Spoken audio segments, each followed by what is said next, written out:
បានចូលក្នុងប្រអប់តែធ្លាក់មកត្រង់នេះ Thiago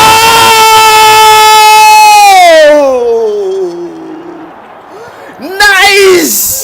ការទាត់បាល់បញ្ចូលទីនៅក្នុងនាទីទី3របស់ Thiago Alves ឲ្យព្រះខ័នរាជស្វារៀងនាំមក1-0 ក្តៅសំឡេងកញ្ចែចាប់ផ្ដើមការប្រកួតមិនទាន់រសាត់ទៅឆ្ងាយផងគ្រាប់បាល់បញ្ចូលទីរបស់ Thiago Alves ប៉ោងសំណាញ់របស់ Kuwait FC 1-0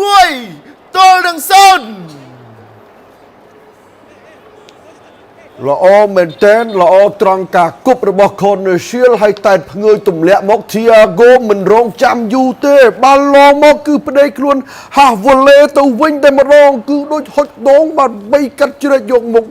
មុំខាងស្ដាំដៃដែលអ្នកចាំទីរេមកឆ្វេងទៅហើយនោះ